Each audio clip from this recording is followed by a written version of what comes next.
सफलता तुम्हारे कदम चूम लेगी।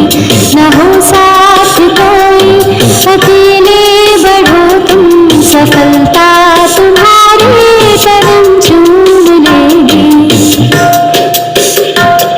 सदा जो जगाए बिना ही जगा है, अंधेरा उसे देख कर ही भगा है। वही बीज पनपा बन अपना जिसे था, गुना क्या किसी के उगाए उगाए। अगर उग सको तो उगो सूर्य से तुम, प्रखरता तुम्हारे चरण चूम लेगी। न हो साथ कोई अकेले बढ़ो तुम, सफलता तुम्हारे कदम चूम लेगी। सही राह को छोड़ कर जो मुड़े, वही देख कर दूसरों को कुरे है। बिना पंख पाए उड़े जो गगन में, न संबंध उनके गगन से जुड़े हैं। अगर बन सको तो पखेरु बनो तुम, प्रवरता तुम्हारे चरण चूम लेगी। न हो साथ कोई अकेले बढ़ो तुम, सफलता तुम्हारे कदम चूम लेगी। न जो बरस की आंधियों से लड़े हैं, कभी पग न उनके शिखर पर पड़े हैं। जिन्हें लक्ष्य से कम अधिक प्यार खुद से, वही जी चुरा कर तरसते खड़े हैं। अगर जी सको तो जियो जूझ कर तुम, अमरता तुम्हारे चरण चूम लेगी। न हो साथ कोई अकेले बढ़ो तुम, सफलता तुम्हारे कदम चूम लेगी। न हो साथ कोई अकेले बढ़ो तुम, सफलता तुम्हारे कदम चूम लेगी। सफलता तुम्हारे कदम चूम लेगी। सफलता तुम्हारे कदम चूम लेगी। सुप्रभात। प्रस्तुत है आज का सुविचार। Nobody will care for him who cares for nobody. जो किसी की परवाह नहीं करता, उसकी परवाह भी कोई नहीं करेगा। अर्थात मुसीबत पड़ने पर हमें एक दूसरे व्यक्ति की सहायता करनी चाहिए। अगर हम मुसीबत पड़ने पर एक दूसरे व्यक्ति की सहायता नहीं करेंगे तो हम पर मुसीबत पड़ने पर भी हमारी कोई सहायता नहीं करेगा। धन्यवाद। सवेरे का नमस्कार। आज का शब्द है इन्फ्यूज। इन्फ्यूज शब्द का हिंदी अर्थ है व्यक्ति या वस्तु में विशेष गुण या भावना का संचार करना। आइए इसे एक वाक्य से समझते हैं। She has infused her followers with confidence. उसने अपने अनुयायियों को आत्मविश्वास से भर दिया है। आज के लिए इतना ही। धन्यवाद। गुड मॉर्निंग प्यारे बच्चों, मैं हाजिर हूँ आज की पजल लेकर के। तो चलिए देखते हैं आज की पहेली क्या है। आज की पहेली है फारसी बोले आईना, तुर्की सोच न पाईना, हिंदी बोलते आरसी आए, मुंह देखे जो उसे बताए। चलिए फटाफट सोच के बताइए पहेली का उत्तर क्या है। सोचो सोचो सोचो, थोड़ा दिमाग लगाओ। बिल्कुल सही, आज इसका उत्तर है दर्पण। बच्चों हम सभी के घर में दर्पण होता है ना। आपको पता है दर्पण को हम आईना, शीशा, आरसी, मुकुर आदि नामों से भी जानते हैं। सारे बच्चे रोज शीशे में मुंह देख करके स्कूल आते हैं ना। पता है बच्चों दर्पण हमें हमेशा सच दिखाता है, इसलिए दर्पण से हमें एक सीख भी मिलती है। और वो सीख क्या है कि हमें हमेशा सच बोलना चाहिए, जैसे दर्पण हमें हमेशा सच दिखाता है। और एक रोचक जानकारी आपके लिए, दर्पण जो होता है वो 3 प्रकार का होता है, समतल, उत्तल और अवतल। Thank you.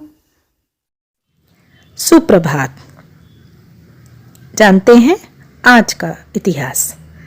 8 नवंबर 1895 में आज ही के दिन जर्मनी के भौतिक शास्त्री के रॉन्टिगन ने एक्सरे की खोज की थी और 8 नवंबर 2008 को आज ही के दिन भारत का पहला मानव रहित अंतरिक्ष मिशन चंद्रयान-1 चंद्रमा की कक्षा में पहुंचा।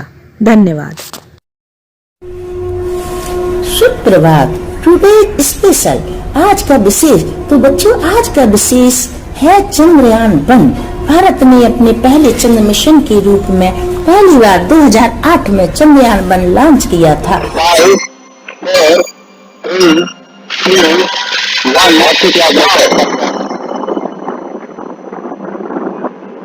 संस्कृत व हिंदी के शब्दों से जोड़कर इस मिशन का नामकरण किया गया था, जिसमें चंद्र का अर्थ चंद्रमा और यान का अर्थ वाहन है। भारत के पहले चंद्रयान मिशन की नींव 386 करोड़ रुपए के साथ रखी गई थी। बच्चों, यह मिशन काफी महत्वपूर्ण माना जाता है, क्योंकि इसने देश को भविष्य में होने वाले अंतरिक्ष मिशनों के लिए तकनीकी व बुनियादी ढांचा प्रदान किया। धन्यवाद।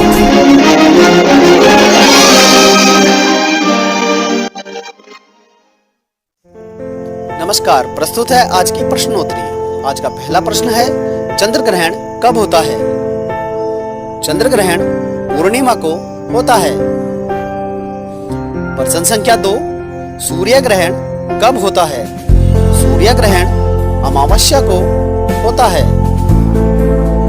प्रश्न संख्या 3, कौन सा खगोलीय पिंड रात की रानी कहा जाता है? रात की रानी चंद्रमा को कहा जाता है। प्रश्न संख्या 4, नंगी आंखों द्वारा किस ग्रह को देख सकते हैं? नंगी आंखों के द्वारा शनि ग्रह को देख सकते हैं। धन्यवाद। Good morning. Today's rhyme is Mother Earth. The earth is my mother, she is good to me, she is good to me, she gives me everything that I ever need. Food on the table, the clothes I wear, the sun and the water and the cool fresh air, the great provider for me and you. The earth is my mother, she's good to me. Her ways are gentle, her life is strong, living in tune like a beautiful song. The earth is my mother and my best friend too, the great provider for me and you. The earth is my mother, she's good to me, good to me. She gives me everything that I ever need. सवेरे का नमस्कार। आज की कहानी का नाम है इंसान की सही परख। गुरुकुल में शिष्यों की शिक्षा पूर्ण हो चुकी थी और आज उनका आखिरी दिन था। गुरुकुल की परंपरा के अनुसार गुरुजी अपने शिष्यों को आखिरी उपदेश देने की तैयारी कर रहे थे। जैसे ही सारे शिष्य मुख्य कक्ष में इकट्ठे हो गए तो गुरुजी ने अपना उपदेश देना आरंभ किया। उनके हाथ में लकड़ी के कुछ खिलौने थे। उन्होंने वे खिलौने अपने शिष्यों को दिखाते हुए कहा कि इन खिलौनों में कुछ अंतर ढूंढो। शिष्यों ने खिलौने लिए और उन्हें परखा तो कुछ भी अंतर दिखाई नहीं दिया। खिलौने लकड़ी के 3 गुड्डे थे। अचानक से एक शिष्य को कुछ दिखाई दिया। वह बोला, अरे ये देखो, इसके कान में एक छेद है। यह संकेत काफी था बाकियों के लिए। उन्होंने सारे अंतर ढूंढ लिए। शिष्यों ने गुरुजी से कहा, गुरुजी, एक गुड्डे के सिर्फ एक कान में छेद है, दूसरे के दोनों कान में छेद है और तीसरे के एक छेद कान में और एक मुंह में है। गुरुजी ने कहा, बिल्कुल सही। फिर उन्होंने एक धातु का पतला तार देते हुए उसे गुड्डों के कान में डालने के लिए कहा। शिष्यों ने बिल्कुल वैसा ही किया। उन्होंने पहले गुड्डे के कान में तार डाला तो वो दूसरे कान से निकल गया, दूसरे के कान में तार डाला तो वो उसके मुंह से बाहर निकल गया और तीसरे के जब कान में तार डाला, क्योंकि वो एक ही छेद था, तो वो वहीं रहा। गुरुजी ने कहा, जिंदगी में तुम्हें 3 तरह के लोग मिलेंगे। पहले, जिनसे अगर तुम कुछ कहते हो वो एक कान से सुनते हैं और दूसरे से निकाल देते हैं। ऐसे लोगों से अपनी बात कहने का कोई फायदा नहीं है। दूसरे वो लोग जो तुम्हारी बात सुनकर किसी और के सामने जाकर कह देंगे, कान से सुनेंगे लेकिन मुंह से बोल देंगे। और तीसरे वो लोग जिन पर तुम भरोसा कर सकते हो, वो तुम्हारी बात सुनेंगे और समझेंगे। तो उन लोगों से आप किसी भी विषय में सलाह ले सकते हैं। ऐसे लोग तुम्हारी ताकत बनेंगे। इसलिए हमें इंसान की सही परख होना जरूरी है। धन्यवाद। सुप्रभात, मैं प्रेम वर्मा, मोटिवेट योरसेल्फ। परवाह जो दुनिया का सबसे शक्तिशाली शब्द है। अगर हम किसी की परवाह करते हैं तो हमेशा उसका भला चाहते हैं। हम कभी भी कुछ ऐसा नहीं कर सकते जिससे वो परेशानी में आए या उसे नुकसान हो। इसी परवाह पर आपसे एक छोटी सी कहानी शेयर कर रहा हूं, जिसे आप अपने बच्चों के साथ गतिविधि भी करा सकते हैं। एक बार एक कक्षा में एक शिक्षक गुब्बारे लेकर आए। उन्होंने सब छात्रों को एक एक गुब्बारा दिया और जल्दी से उन गुब्बारों को फुलाकर उन पर अपना अपना नाम लिखकर लाने के लिए कहा। बच्चों ने वही किया। शिक्षक ने सभी गुब्बारों को वापस लेकर एक बड़े से हाल में फेंक दिया और उन्हें एक छोर से दूसरे छोर तक आपस में मिला दिया। फिर शिक्षक ने सभी बच्चों को 5 मिनट में उनका नाम लिखा हुआ गुब्बारा खोज कर लाने के लिए कहा। निर्देश पाकर बच्चे बहुत तेजी से इधर उधर दौड़ने लगे, लेकिन 5 मिनट का समय बीत गया और किसी को भी उनका गुब्बारा नहीं मिला। तब शिक्षक ने उनसे कहा कि अब सब एक एक गुब्बारा उठा लें और उस पर जिसका नाम लिखा है उसे दे दें। 2 मिनट से कम समय में ही सभी बच्चों के हाथ में उनके नाम का गुब्बारा था। ये छोटी सी कहानी हमें यह संदेश देती है कि अगर हम सब सिर्फ अपनी परवाह करने के बजाय सबकी परवाह करें तो धीरे धीरे दुनिया की सारी समस्याएं ही खत्म हो जाएंगी। इस संदेश पर विचार अवश्य करें। धन्यवाद। नमस्कार, मैं संजीव शर्मा आप सभी का एक बार फिर से स्वागत करता हूं प्रेरणा सूची में दर्शाए गए लर्निंग आउटकम को लेकर तैयार इस कार्यक्रम में, जिसमें हम प्रत्येक एलो कोड के आधार पर एक गतिविधि के बारे में बात करते हैं। हम आज बात करने वाले हैं कक्षा 3 की भाषा को लेकर, जो एलो कोड है H306, जिसमें छात्र बहुअक्षरीय शब्दों को शुद्धता के साथ पढ़ लेता है। इसमें संयुक्ताक्षर भी सम्मिलित हैं। तो इस लर्निंग आउटकम को प्राप्त करने के लिए हम किस प्रकार की गतिविधियां कक्षा शिक्षण के दौरान कर सकते हैं, आइए देखते हैं। यहां दी गई गतिविधि एक उदाहरण मात्र है। शिक्षक ऐसी ही अन्य गतिविधियां भी कर सकते हैं। साथियों, हमारी आज की गतिविधि का नाम है मेरी सुनो। इस गतिविधि के लिए हमें करना क्या है, छात्रों को एक बड़े समूह की बैठक व्यवस्था में हम रखें और पाठ्य पुस्तक के किसी भी पाठ को हम कहानी के रूप में छात्रों से इस प्रकार साझा करें कि उसमें प्रयुक्त कुछ अपरिचित शब्द और संयुक्ताक्षर हमारी कहानी में अवश्य आए।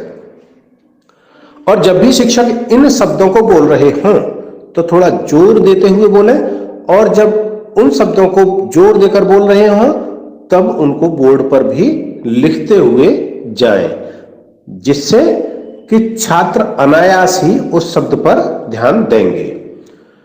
अब इसी पाठ को कुछ छात्रों से इस प्रकार पढ़ने के लिए कहें कि उनके द्वारा कम से कम एक पैरा अवश्य पढ़ा जाए, और आप देखें कि जिन शब्दों को आपने बोला था, यदि उनके अतिरिक्त कोई और भी शब्द ऐसा है जिसे छात्र उच्चारित करने में समस्या महसूस कर रहे हैं, परेशानी महसूस कर रहे हैं, तो उन शब्दों को भी बोर्ड पर लिखते हुए जाएं।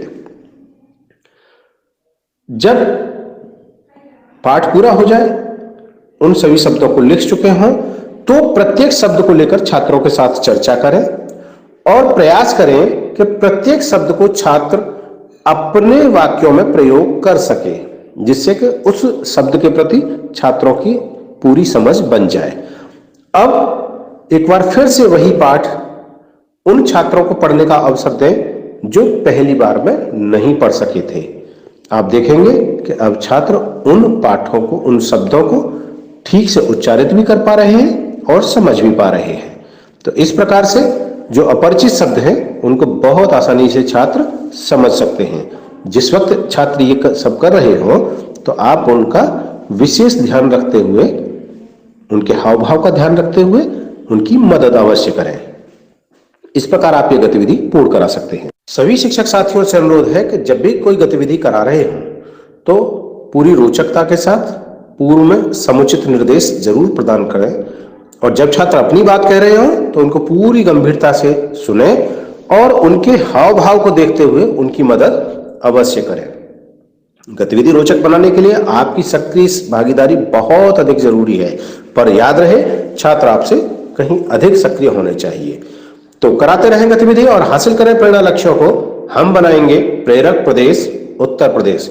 जय हिंद, जय शिक्षा।